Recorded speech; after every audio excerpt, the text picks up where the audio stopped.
All right, everybody, welcome to Mindset Mastery. So, we are doing a webinar this evening. And so, what we're going to be focusing on is mainly around game day preparation. We're going to talk about preparation in general as an athlete, but we're going to frame everything around game day. So, we have two outstanding experts that I get to interview and ask questions today. So, my job is easy because these people are elite in their field and are going to bring a lot to the table. So, I'm very excited. So I'm going to start with giving them a little bit of an introduction. So welcome, Mark and Emily. So Mark, so let me tell you about Mark Glicini. So both of these people have impressive resumes, but Mark Glicini, he is a dual certified mental performance coach. He trained under multiple folks, but including Dr. Christina Vasari, who is a former sports psychologist of the NBA. Mark is also the founder and CEO and lead performance coach of Mark Glicini Peak Performance. He's logged thousands of hours in individual sessions, small group workshops, large-scale presentations. He does this with student and pro athletes, works with all levels of teams, including Harvard, Yale, Syracuse, Marquette. And he's also working with executives. He is also a professional lacrosse player currently. He is a six-time captain of the Carolina KS Lacrosse Club. That's in the PLL. He is also their lead mental health and wellness player advocate for the PLL. He's a member of the USA National Training Team. He's gotten lots of accolades, including Teammate of the Year Award, Sportsmanship of the Year nominee, and he is entering his 11th season in 2026. So not done yet. He's also a lead mental performance coach for USA Lacrosse National Team Development. He's also the head coach for the boys U17, and he's the founder and president of Mark Glicini Meaningful Growth Foundation. This is a charitable foundation, if you have time to look into, that provides financial aid to cancer patients and their families. Please check out, he is a weekly author of Intentionality, which is a blog covering themes of holistic health and mental performance. He also has his own podcast called Grateful and Full of Greatness, which you can find on all the normal channels. And finally, he's a graduate of Yale University. He is a 3-time Ivy League men's lacrosse champion, 2-time Character Award winner, and he is a PhD candidate under Dr. Vasari for sports and performance psychology. Okay, so now we have Emily Perrin. She is a mental health therapist. She has her master's in clinical social work. She has attended school, for our Denver folks in the audience, at DU. Notable for Emily is not only her clinical background, but she is also a former D1 soccer player at UVA, and she is a former D1 soccer coach at UPenn. Emily is also, will let you know, she's battled firsthand many injuries, including an ACL injury, and really understands the physical and mental demands of the elite athlete. She also has a unique approach to working with athletes through mindfulness. She does meditation, breathwork, yoga, all these things to holistically approach athlete mental health. Emily's current and former clients include very elite company, Duke, UVA, Stanford, Michigan, Penn, Villanova.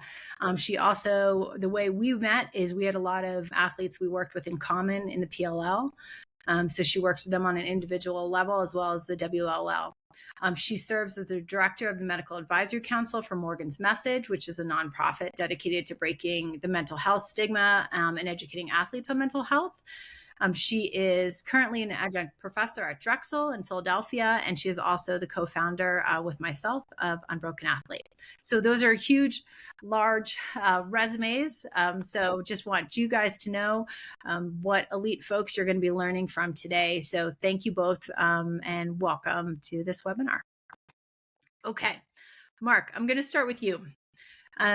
So for those of you, are new to your work, talk a little bit about the mix of your background as a pro athlete performance coach, and also you have a background as a nutritionist.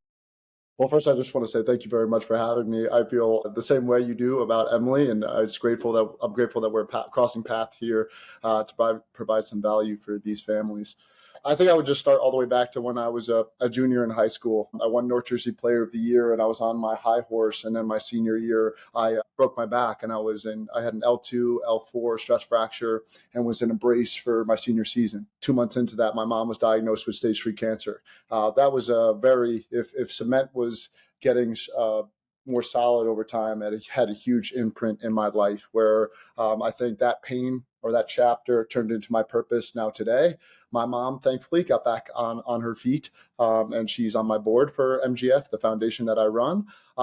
Then I took a fifth year of high school at Deerfield Academy, postgraduate, went to Yale University. And my junior year, I had a mental coach. And I was like, what? I didn't know that you could train your mind. And the way I talk about it now, there's three things that you can train. You can train your body, your craft, and your mind. And then that was my introduction to it. I was, 20 years old, 21 years old. Now I know stuff that I wish I knew when I was in fifth grade. So that really struck a chord with me right away when I was introduced to mental performance coaching.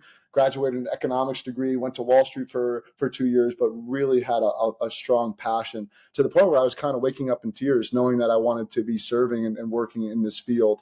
And now, like you mentioned in the introduction, I think about and study sport and performance psychology every single day. I'm listening to podcasts, producing my own, writing the blog intentionally, trying to provide value any way I can. So long story short, it started when I was 17, 18 years old, where I was visualizing and writing and journaling. I didn't know that had anything to do with sports psychology. It just knew that it made me feel better. And now I'm studying and teaching the principles behind sports psychology.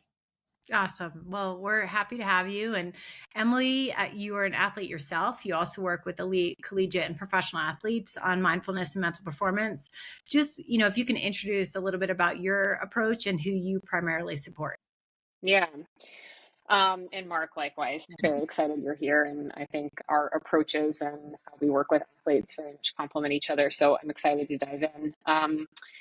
Yeah, so I come to this, well, first and foremost, I have a dad who has a PhD in sports psychology and coached college basketball for 15 years. So in many ways, I think I was maybe born into this type of work, but I also come to this, certainly from my own sport background and kind of being a coach, but also being a clinically trained trauma therapist. So my specialty is really in the nervous system and the mind-body connection, and working in a clinical setting outside of the sport work I do with people who have been through the most unimaginable things that humans go through in life. And so I really kind of draw on that knowledge and expertise and kind of bring that into a performance setting.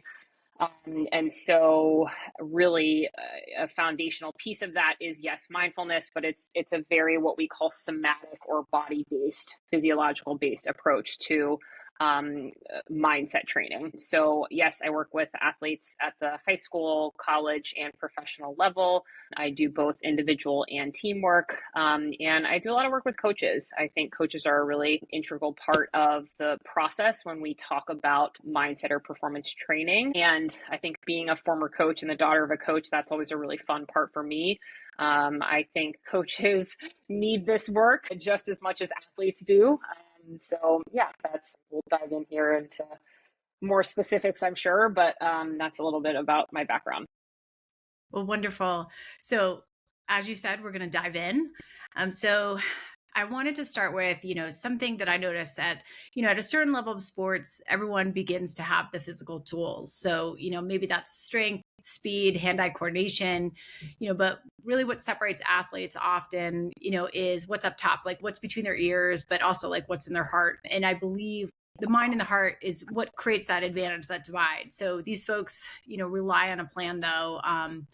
Every day, every workout, it has a purpose. So both of you work with really high performers. I want you to share what high level athletes actually do differently when they're preparing for competition. So Mark, let's start with you.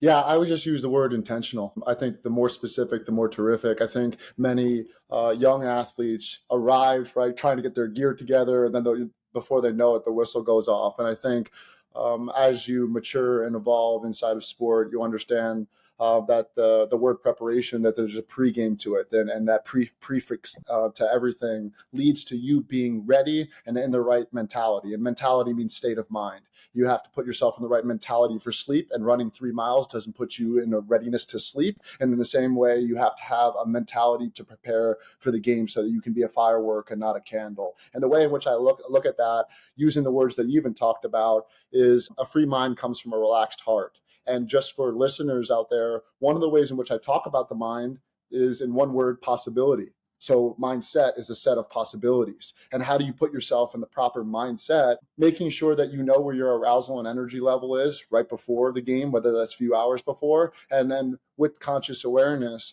knowing what you need to do, whether it's relax more or activate more to get yourself either more energized or more relaxed. Over time, through many trials and errors in my own life, I've started to realize what kind of number I want to be when it comes to my arousal level. Say 10 is you're in a complete panic mode, and 1 is you're complete bored out of your mind, right? I find myself being great inside of a 5, 6, or 7. So I'm doing all the things before the game intentionally, very specifically to put myself there, whether that's the music that I listen to, the clothes that I wear, the people that I connect with, the environment that I try to set up for myself, both internally and externally, to put myself in the right headspace.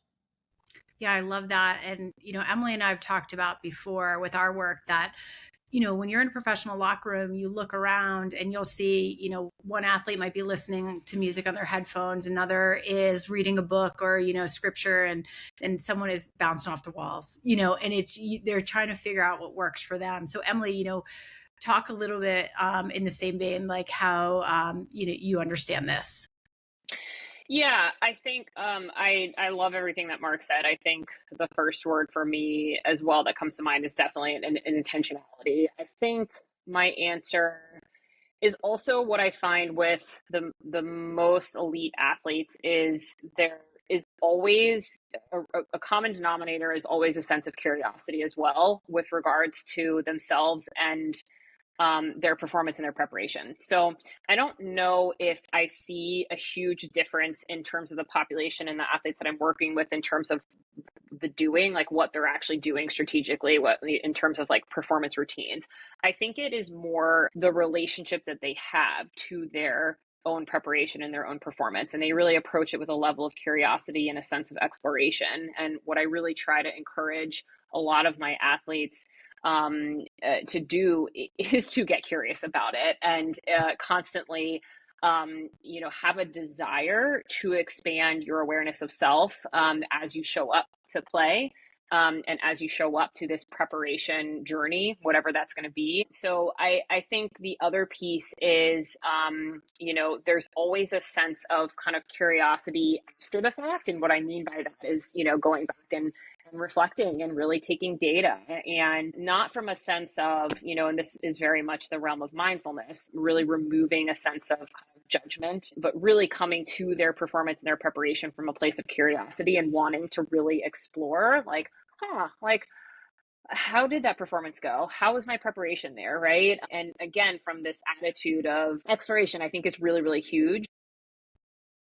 I think the last piece would be, and Mark, you started to touch on this in terms of the arousal piece and really gauging awareness of where you are arousal wise. But I think there's also an emotional element to that as well. And I think the best athletes, the most elite athletes, are layering in the emotional piece. How do I want to feel as I prepare to play and I show up to preparation? I think that emotional piece is sometimes left off because sometimes with sport culture, there can be this messaging that emotions are not productive. We don't want to lead with emotion, which I have a lot of issues with. I think there's balance, and I think we have to kind of walk a very fine line there. But I do think some of the best athletes that I work with add in that emotional layer and are really intentionally thinking about it.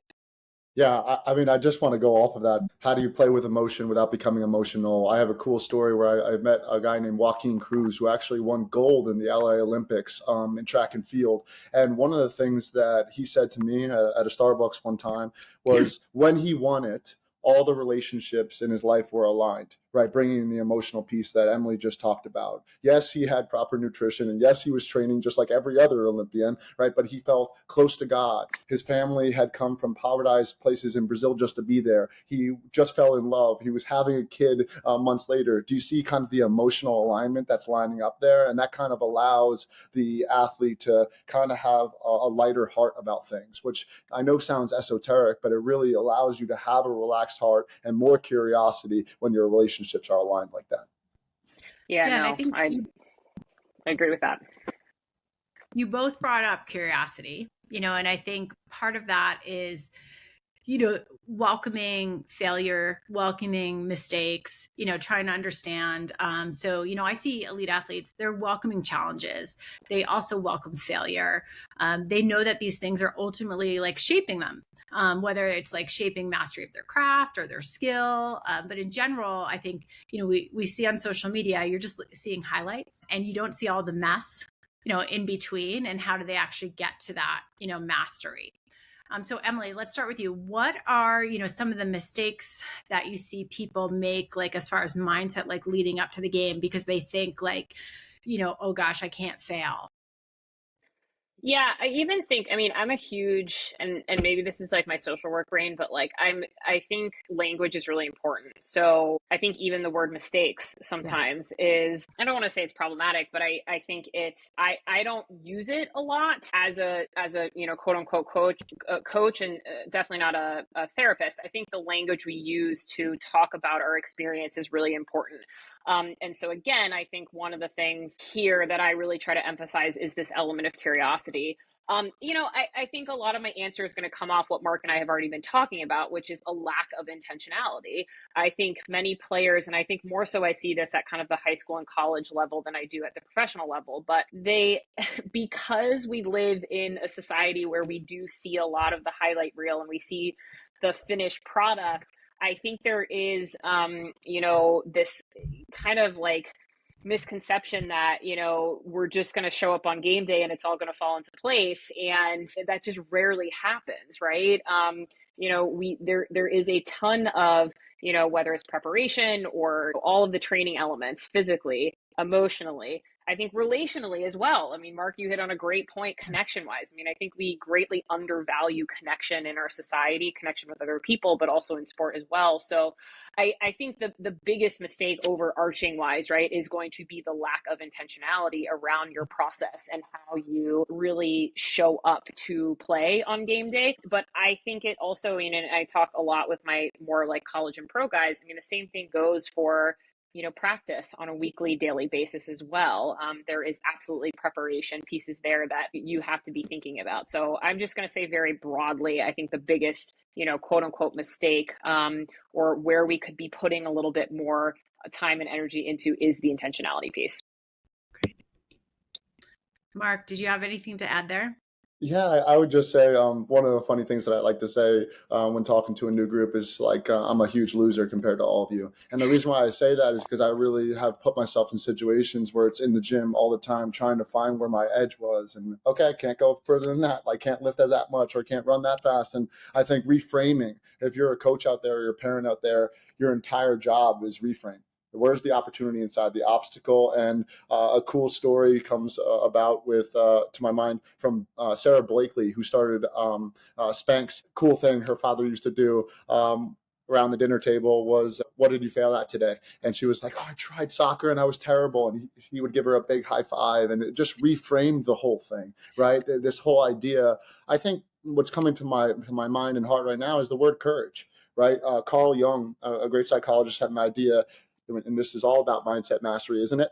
In order to become a master, you have to first risk being a fool. In order to become a master, you have to first risk being a fool. So what about the messy middle? Do you all remember when you were terrible at tying your shoes? Go ahead, if you have a pen right now, and put it in your offhand and write your name with your offhand and just feel how weird it is, right? And you have to be bad at that, right? But if you did 1,000 reps with your offhand, you probably do that underline thing with the heart above the eye sort of thing. And we start to have playful nature to it. The more reps we have, the more competence we build. So I'd say it starts with courage, right? And then confidence comes later once you start to have enough repetitions under your belt that, okay, I failed enough to know with the information, I can now debrief that doesn't work, this does work, and move forward. I know I'm being long in the tooth, but one more comment would be, I met Jack Nicklaus, and he was talking about some things that led to him having 19 majors in professional golf. And he said one of the most beautiful lines I've ever heard. When I asked him why he's a perennial winner, he said, I learned why I was losing, and I did less of that. And I think there's too many people that have their eyes on the prize. Like, you'll trip over the next step. Get feedback as to why you're losing. Really hone in on that. Fail. Get feedback, and you'll start winning a lot more on the back end. Yeah, I love that. And, you mentioned Nicholas. Nicholas had longevity, right? So that actually goes right into what I wanted to ask you next, Mark. So this is going to be, I believe, did I say it's going to be your 11th season as a professional lacrosse player? So lots of longevity. I don't know what the average is for professional lacrosse, but it's certainly not 11. And so, what comes from that? So I find that, athletes, when they have longevity, they're predictable and they're steady. They've figured out a way that they have a routine and it's normal and it's predictable, but they're also introducing chaos all the time. And, they train for chaos, but it's the consistency that really, I think, is their edge, but Mark, you're the one that's been doing it for 11 years. So, how do you think building consistency in your game day routine or your game day preparation, how does that work for you? And, what do you suggest to others? Well, it's a wonderful question, and thank you for setting it up like that. I think the first word that comes to my mind when you ask me that is the word humility. And it was defined to me, what you do not yet know is more important than what you do know. And I wake up every day so grateful. I love training. I want to learn. I call the people in my life that are mentors and role models, those are my personal board of advisors. So I feel as if you're a person out there that can find mentors, what are mentors? They're living, beating hearts that have way more experience than you, that have been more successful, and mentors are meant to tour you through life. I remember like it was yesterday walking into my first locker room as a Chesapeake Bayhawk, putting my bag down close to the exit because I just wanted to earn my way to the back of the locker room. And now, after learning from the Matt Abbotts and the Mike Evanses of the world and the Matt Danowskis, I just ate how they ate. I watched what they did. I was emulating until I could innovate. Right? Emulate until you can innovate, copy, figure out the strategies, success leaves clues in those ways. And I think just all encompassing, I wake up really grateful and I can't wait to see what else I can do, right? What's a new thing that I can take on, whether it's vinyasa yoga or a little bit more mobility or something about my breath work or my mindfulness and really taking things to the next level. And I think once you feel as if you arrive somewhere, I think that's when the backslide starts to happen. So I think all encompassing gratitude and humility go a long way. Yeah. And Emily, the thing I want to touch on from your perspective in this question is your background gives a lot of insight to those who have anxiety and a lot of nerves, for this game day preparation. And, when they're trying to make their routine, sometimes, you see that high anxiety type person, or, I'm just seeing it more and more. What are your thoughts on this? And when you have athletes that do experience a lot of anxiety, what advice do you have for them to sort of focus that, or, or maybe there's a different word you would use than focus it? Yeah, I think, and I think part of my answer is going to come from a more kind of clinical lens. And I'm always thinking about, I think right now with a lot of our youth and college athletes, we can't just look at I think a lot of times we're focusing particularly with things like anxiety or stress, and we're looking at it from a very micro lens, which is we're just looking at the individual and what's happening here. When the reality is when it comes to anxiety and stress, we really have to kind of start with what we call macro level factors, come into what we call meso level factors, and then those trickle down into the micro. And so what I mean by that is what we have to really understand about our high school and college kind of generation right now is the longstanding impact of what our world has kind of been through over the last decade, right? And what we know is that this can, and especially I look at it from a developmental standpoint as well of, I think a lot of our high school and college kids, were moving through COVID at a time that was really, really critical for their development, for their social connection, and what we call the social engagement system, their ability to really, truly and genuinely and authentically connect with their people. All of these things, I think, are really important to just kind of keep in the back of our brain as we help kids move through experiences like stress and anxiety, and particularly in a sport and performance setting. So I think one of the things that I really kind of bring in here is a lot of the education around what's actually happening with something like stress and anxiety. I think that's really important. And I would say more often than not with the population that I'm working with, I'm very hesitant to shift kids or make the focus on shifting out of anxiety too quickly. And the reason for that is because we actually, in order for long-term health and the ability to navigate stress and anxiety effectively, we actually have to be able to experience it. And so I think we want to just be aware of kind of how, when, and where we're cueing them to shift out or reframe. Okay. Now, that's not to say that reframing isn't a critical skill. It absolutely is, right? But first and foremost, I think we need to help kids actually know what's happening with regards to anxiety and stress in their body physiologically and actually build their tolerance for it. I'm a huge fan of like, no, actually, we need to build our tolerance for the discomfort and for the uncertainty as well, right? And that actually takes time, specifically from a nervous system standpoint, right? And then we layer in and we come in to talk about, what I consider to be a toolbox or kind of coping skills, right? Strategies, all of that.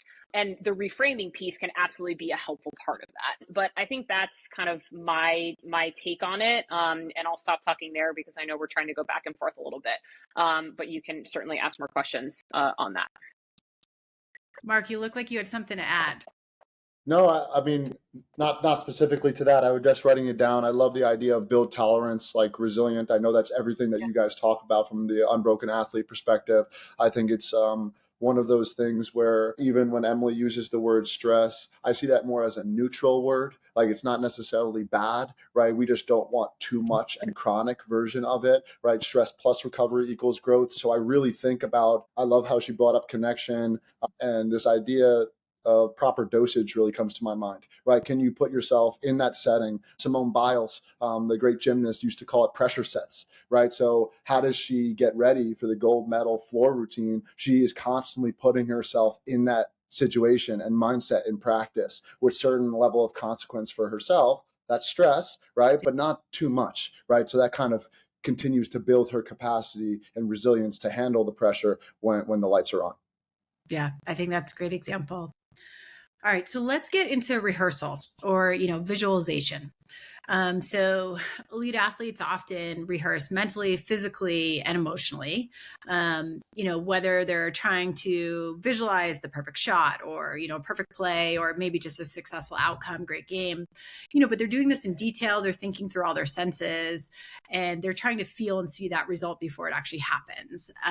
So Mark, as an athlete and as a coach, how do you integrate rehearsal or visualization for yourself, or do you do that with the athletes you're working with as well?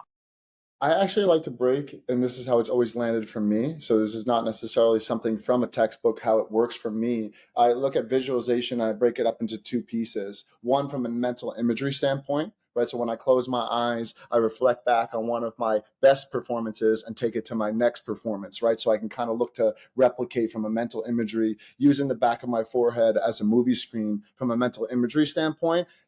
And I can also, inside of that, but not too much, look at negative things that could happen and see myself responding inside that movie screen. And then the other piece, which I find to even be more helpful for me, is progressive relaxation. So you have mental imagery on one side and progressive relaxation, which has a lot to do with me using, my breath, doing body scanning, relaxing different parts of my body in the way that Emily brought up the somatic part of calming down your nervous system. Huge. Absolutely huge. It's one thing that I wish I knew as a really tiny Mark, where every single coach was like, hey, Mr. Glicini, you just got to relax. Guess what? All I wanted to do was relax, right? I was a little kid that ran hot. And I say it for this reason because I heard Dr. Michael Gervais, the sports psychologist, talk about it. He asked one of the Olympians, do you lean a little bit more depressed or anxious? And I was like, wow, that's an interesting way of looking at things. And the way I unpacked that was to be more depressed means to lean more towards rest. And to be more anxious is a bias towards action. Hi, I'm Mark Glicini. Which one do I lean towards? A little bit more anxious. So what I really work on is calming down my nervous system in the way that Emily has brought up multiple times, getting deep diaphragmatic breathing, going from a golden halo at the top of my head to the bottom of my feet with stress leaving me, right? That has really helped me. And a little bit of mix of gratitude of the people that helped me get to where I am today goes a long way too, but that's how I look at it. Visualization broken up into mental imagery or progressive relaxation. Yeah, I love that. Emily?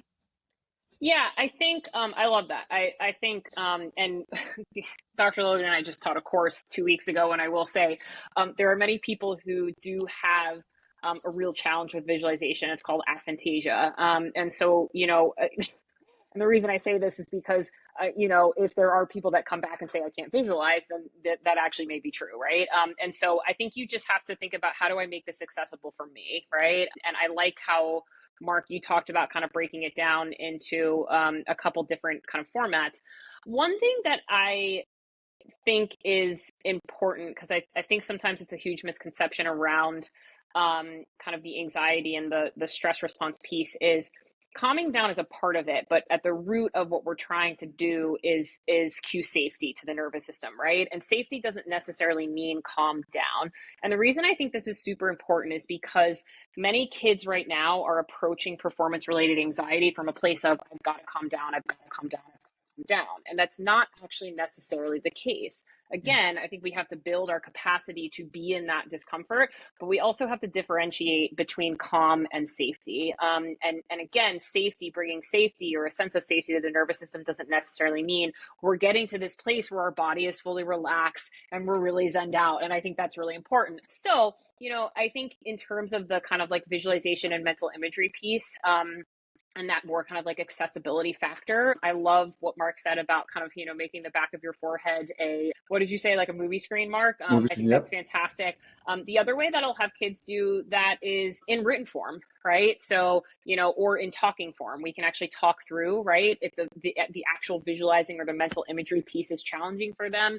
And then, I think pairing that also, this is one of the things that we definitely do with kinesiophobia, Catherine, that we've talked about, right? With that fear of re-injury. So really this kind of play on visualizing yourself, taking yourself into something that feels really scary, that return to play. And then we come back into some form of grounding or progressive muscle relaxation or breathwork practice, right? That regrounds the nervous system and brings safety back in. So you can kind of have this play of back and forth that is really, really beneficial. And I think you can do the same exact thing, whether you're navigating kinesiophobia or not, you're just prepping to play. Yeah. Go ahead.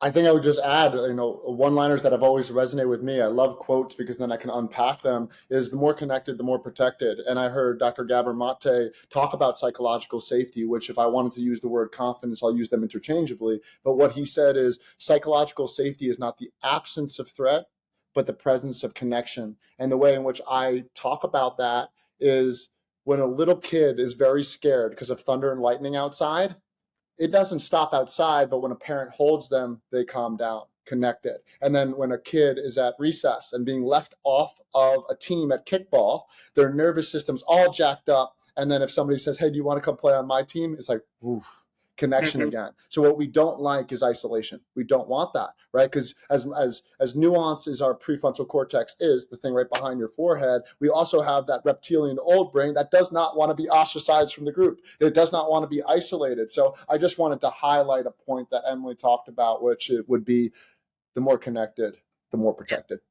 Awesome. Yeah, and I'll add one last thing there, right, is the connection doesn't always have to come from someone else, right? Well, ideally, what we're trying to do is build connection with ourselves, right? Because you're not always going to have, quote unquote, the parent figure or the teammate that's bringing you in, right? So how do you build the skill to be able to give that connection to yourself? So great point. Wonderful ad. All right, let's talk about process. So much we talked about social media before. It's like the highlight reel. You're looking at the outcome. We won this tournament, whatever it is. But successful people, whether they're athletes or, someone who's, say, a surgeon or someone who's, in another like high profile type career, they really value the process more than any single outcome. And so we know, though, that outcomes do depend on process. So, Mark, why is this important to care about process? Well, I always use like stories to make a point because I think stories stick and facts fade. If I fly into the Denver airport and Dr. Logan picks me up and we want to stop at Starbucks, that's our goal. Our goal is to go to Starbucks. If every 2 minutes on the way to Starbucks, I said to Dr. Logan, are we still going to Starbucks? That would be pretty annoying, right? But I think a lot of organizations and teams talk about goals to no end. Are we still going to Starbucks? Are we still Yes, we're still going to Starbucks. So I think that 5 to 10% or less should be on putting inside the GPS, this is where I want to go. That's my vision. That's my destination. That's where I would love to go. And then the rest, I like to say over 90% is process, habit, ritual, and routine, right? And then I'll unpack one more thing and then give the microphone to Emily. As a young athlete, all coaches ever told me was trust the process. And after a while, I'm like, what does that mean? What does that mean to trust the process? So what it means to me is when to trust the process means the next neutral task you could be great at, right? And Coach Andy Shea did this a great job at Yale University for us. When he brought us in a huddle, he would say, at breaking us down, go win the next ground ball. And that, like, boom, that was in our control to go fight for a 40-60 or 50-50 ground ball. That is something within our control. And I know that, like, the mental game in a nutshell could be control the controllables, but really trusting the process is, hey, what can I do right now with where my feet are at that I can go be great at? Mm-hmm. Yeah, 100%. I mean, I think it's, in kind of like, the mindfulness realm, it's the ability to be present. And what we know is that the present moment is constantly changing. You got to keep up with it, right? So it's kind of, I talk a lot in terms of like the mind body connection. It's like this constant recalibration, right, of the mind and the body to keep up with what you are doing and where you are in time and space. It's a lot of work, right? It's a lot of energy. That's why we train it, right, through things like mindfulness and breathwork and all those things. But I love everything that Mark said. I think the other thing, Mark, I think I was trying to write them down. Process, habit, was it ritual and routine? The other thing, and maybe you include this in part of those, but I think the other thing that I really boost for a lot of my high school and college kids is like values, right? Like constantly bringing like, why do you do things the way you do them, right? What's important to you in your life? I think that's another thread that I would add in there as well. I think that all fits into the process, right? Yeah, I mean, one thing that I really like to do is, this is just like a fun little thing, but I encourage a lot of athletes to find a picture, an image, that uh, they feel is really connected to the concept of their process. And it can be of anything.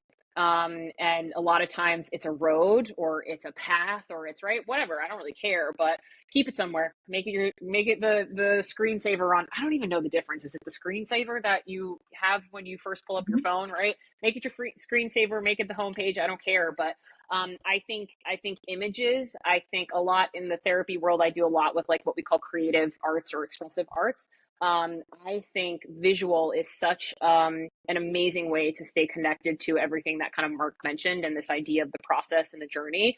So that's another thing. If you're out there and you're an athlete listening, find an image that connects you to your definition of journey in the process. Well, I just want to build upon that. It's a quick interjection, and then we get to the next question. But something that I've been sharing recently, and people tend to want to adopt as well, is priming your mind in the morning, right? Just in the same way you can set on the GPS where you're going for the day, but priming your mind. And one of the things that I use is a 3-3-3 method. 3 things I'm grateful for, 3 things that would make today great, and then 3 minutes of whatever God wants to put on my heart, right? I just allow space for that. And I think just taking that a little bit of time, right, to put myself in a proper mindset and then going on with my day, that kind of priming has really helped me. Yeah, I love all those things. And Mark, you had mentioned very quickly, control the controllables. I wanted to dive a little bit into the higher pressure positions. We can say that all athletes are, under pressure, but there are, as we know, certain positions that just lend to a little extra. So whether, it's a goalie or a face-off specialist or individual sports like wrestlers come to mind, where there's just that little level of intensity. So we talk about athletes all the time. We say that control the control, but, I find that these athletes that are in these high pressure positions have really some specific and unique needs. So what does that actually mean? Like in the middle of the game, you'd mentioned go get that ground ball as like a focus, but in a real game environment, how can an athlete apply that? Or how can they recover from, we don't want to use the mistake word, but how can they recover when things are not going their way? Wonderful. I think the worst thing that can happen to any performer, whether you're giving a speech, whether you are in front of college coaches trying to get recruited, it doesn't really matter the scenario. But when you're looking to put on a performance, this is the worst thing that could happen. Your vision starts to narrow, your internal dialogue gets really negative, and your breath rate starts to go through the roof. Each one of those things leads to a positive feedback loop where your vision narrows even more, and then the whole game speeds up and you're like, what even happened, right? So we want the opposite of that. We want our vision to open up, right? So I love the word Emily started us off with at the top, curiosity, being mindful. All cures come from curiosity, opening that up, looking to the horizon. One of the things that I do to make it very pertinent is when I know that I'm getting too judgmental about myself and the world around me, my eyes are starting to get a little bit too jumpy. One of the things that I'll do is I'll go walk it off. And as a mentor once said to me, nothing in life can happen that can't be walked off. Sometimes it just takes a longer walk. And ain't that the truth? And I think whatever happens in your life, the magnitude of your recovery, what are we recovering? Our true authentic self. The magnitude of your recovery should deal with the trauma. Trauma meaning wound, right? So if you got scored on, okay, it's a little bit of a trauma. But if you go through a loss of a loved one that you've known for decades, give yourself more grace. So I think going into the sport and answering your question specifically, Dr. Logan, the hardest positions are goalie and the draw position or face-off. Why? One reason, time between task. So you think about golf. Why is golf such a tough sport? You're playing for 3.5 to 4 hours and hitting the ball for 8 minutes. Okay, that's a lot of time for thinking. And when we are at our best, we are in action mode. We also call that trusting time versus thinking time. So right now, people are in thinking time. Do I like what he's saying? Is it rubbish? Is this funny or is it not funny? Do I like this? Right, that's all thinking time when we're inside of our head. But to be internal in game is the worst thing possible, right? So when we find ourselves internal, especially as a face-off athlete or as a goalie, what do the NHL goalies do when they get scored on? They go board to board, right? And I think when you come back into your crease or you get to the face-off X, you want to be in the right headspace. So I always say, go shake it off, go blow it off. And the way in which I would explain it in a short one is body language, focus, and self-talk. Those are your BFS, best friends. Body language, focus, and self-talk. Go have great body language as you walk it off, focus on deep belly breathing, and then self-talk. Next play, I got this. I love that. I love it when there's something that's just like very a takeaway that's so clear and concise. So Emily, any ads for, when you're in the moment and, you're just feeling like the momentum is not swinging your way or your team's way, and you start to sort of panic and you're thinking, we're not going to, get what we want. How do you sort of work in the moment on that? Yeah, well, I mean, I think it's going to be different for everyone, right? And I really like to kind of state that up front with all of my athletes. Like, I think one of the things that I talk about, like, is there is no magic tool or pill that you could take that's going to help you magically work with this. If there was, then none of us would have a job, I'm pretty sure, right? Probably certainly therapists would not. But I think more so kind of my lens is, again, it's going to be coming to it from more of kind of like a somatic and a nervous system approach. I think I lean more towards it, I'm sure you guys have heard it, but the kind of principle of like, let's actually get out of our head and get into our body. And I think for the most part, you have to take it individual by individual. For some of the athletes that I work with, that's really, really helpful. And that's a huge piece of how they mentally, emotionally, and physically move through things and kind of quote unquote reset. And for others, we have to take a different approach. So I'm certainly not coming to this saying that like, this is the way to do it. But I do think there is, and as the world of somatics and the nervous system, there's more and more research coming out. I think there is really something to the principle of, building tools and skills around how do I get out of my head and into my body? And there's 100 different ways to do that.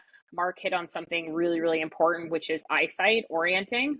We know that orienting is one of using our eyesight to kind of recalibrate where we are in time and space and change our line of vision is huge. Other things, grounding, movement-based practices, all to work with what's actually happening in the nervous system in real time when we get scored on, or we're a face-off guy and we've lost 3 in a row. And then the somatic kind of toolbox around that is going to be, again, very individual and unique to almost every single human being. A few lines that come to mind based upon what Emily's giving us there. I heard in sport, a slump is like a soft bed, easy to get into, harder to get out of. And so how do we get out of a slump? There's a beautiful book called Anatomy of a Breakthrough. And the main takeaway that I got from it was based upon the eyesight orientation that Emily was talking about, exploit versus explore. right? So when we are getting ready for a game, calisthenics, everybody does that, right? Line drills or heart rate's increasing, right? We're in very much exploit mode, right? If you ever watch Black Hawk Down or a war movie, they're not like la-di-da-di-da. Their eyes are really bulging and looking forward, right? And that can be very intensifying. And the opposite of that is exploring, right? Looking to the horizon, like Emily was talking about, which it is in her vernacular, eyesight orientation. So I think when somebody's running hot, being in an exploratory mode is very helpful. And when you're just not into it as much, get your eyes bulging and your breath rate increased. Yeah, I think those are all great things. And you actually remind me when in surgery, one of the things that you learn is, there's bleeding sometimes that, can be devastating. And how do you deal with that? And what everyone does is sort of narrow in, you know what I mean? And they teach you right away, you got to open up, and really like widen your lens and your field of vision to sort of really analyze and assess. And that's how, so it's interesting. So these skills are, just great life skills. But Mark, I'm going to do two things. So I'm going to level this question up a little bit from what we were just talking about. And then I also have a question from one of our guests who, or one of our listeners who I think this will fit in next really well. So first, sometimes there's also criticism from teammates, especially, in youth. And this is not a knock on our teammates. This is just, we're also dealing with developing brains who, sometimes blame a goalie or blame someone. How could you, or maybe a goalie could blame a defenseman or vice versa. And that's, how do you get over that in a game with trying to sort of say, a goal started many plays ago, or many actions ago. It didn't just happen at that last instant. For those athletes, how do you deal with that when you're sort of not getting the support from your teammates in the moment? I know this might sound like a harsh answer, but someone can only insult you to the level in which you believe that insult. So if you said to me, Mark, you're very low energy, I'm sorry, I'm just not letting that in. And in fact, if someone said to you something that was an insult, that's actually feedback. Why does that hurt me? Going back to Emily's point, why does that hurt me?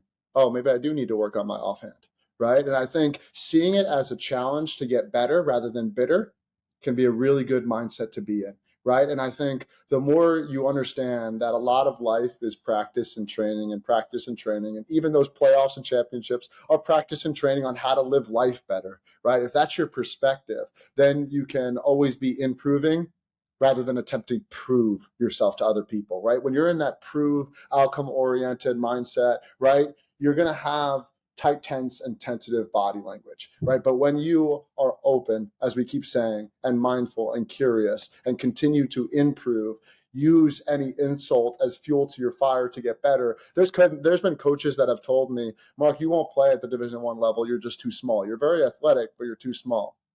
Okay, fuel to the fire, right? So I think it's one of those things that no matter what you do, if your mindset is oriented on betterment and improvement rather than bitterment, right, I think you're going to be in a really good headspace and be able to deal with that a lot better. Sorry if that's harsh, but I think it's like if you're insulted, maybe there's a little bit of truth to it. Yeah, I think it's that curiosity, and I love that. So, Emily, I'm going to throw this question to both of you. This is a question that says, I play lacrosse and I'm an attackman and I get guarded by defensemen that are bigger than me. And I was wondering, how do you have the mindset to score on them and power through the checks and the hard hits and, things like that?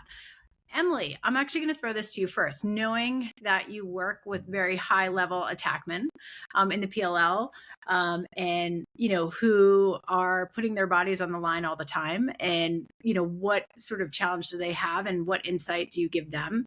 And then Mark, I know you were an attackman before you came a short stick D-midi, correct? So I'm sure you'll have some great insight too. So Emily, let's start with you. Go ahead. Yeah. I might work with a tech who's maybe one of the smallest guys in the league. So, I think this is a real thing, right? I think there's, and I don't want to, I think the first thing is I don't want to skip over that, right? I think there are real times there can be real fears in that, right? So the first thing that I'm always going to say is like, okay, so, and I think Mark, this is also a little bit of, do any of the like the strength and conditioning stuff, Mark?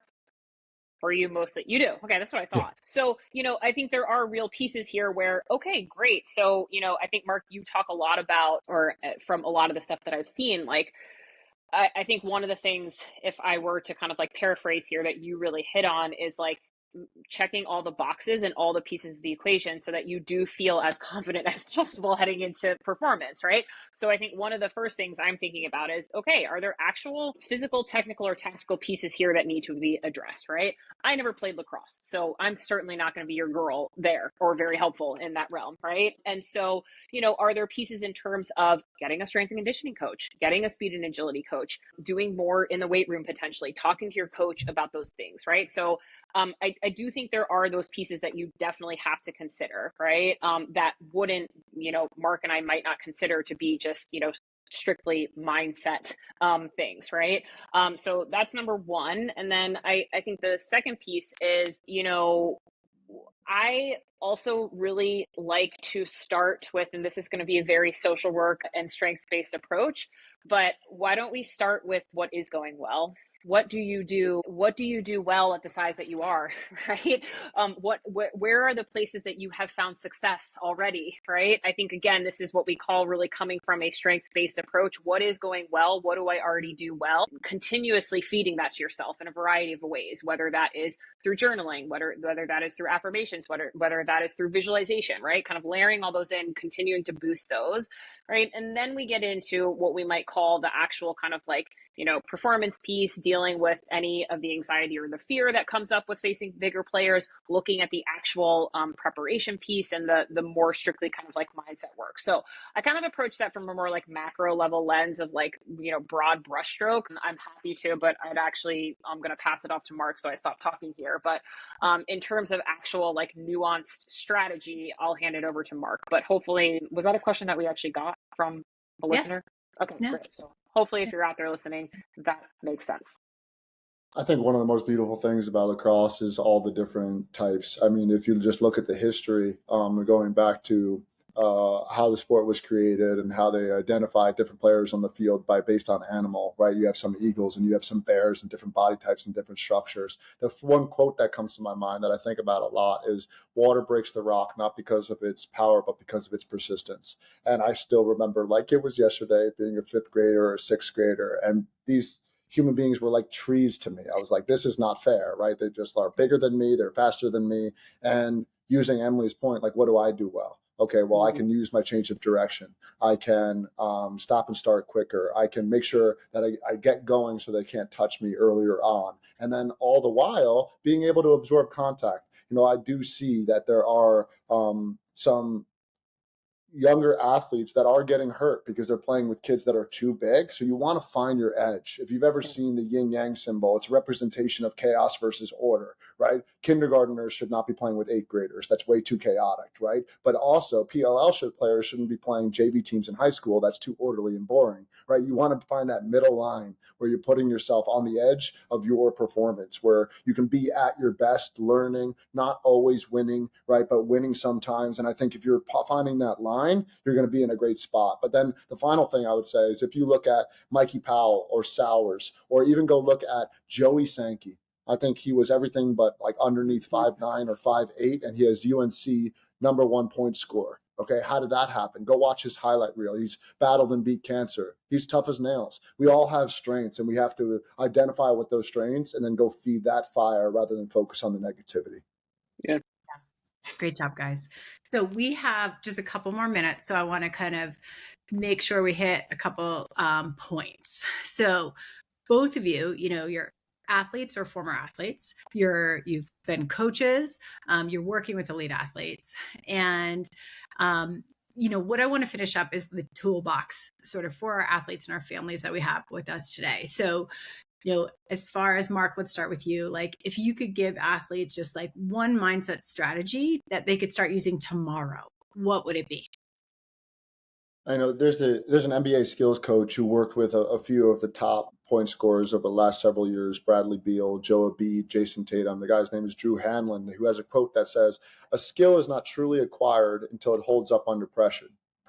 And I think that there's something to be said about consistency, right? Like waves of an ocean, showing up and dealing with that messy middle that we talked about. There's 4 stages of learning anything: ignorance, awareness, evolution, and then mastery, right? A great coach can bring you from awareness to that evolution by helping you practice and get your craft right. But only you, and only you, can bring you to mastery. And I think that comes through repetition, repetition, and repetition. And one of the things that Emily brought up that I want to highlight, because she's absolutely correct, is what are your core values and what's your self-concept, right? Because identity truly lasts. If you see yourself as a courageous competitor that's willing to put in the work, I think there's no single one thing that I can give you on any given moment that's going to help you through. But if you're consistent and moment plus moment plus moment plus moment builds momentum, then you're going to be able to say to yourself, okay, a wave doesn't crash where it starts.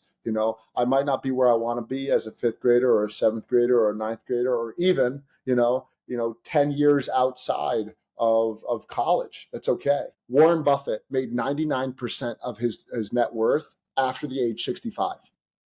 That's crazy. Okay. So he turned 65, and then after that was 99% of his wealth. So I just think we're not patient enough, which means to endure and to suffer for a worthwhile goal for a consistently long time.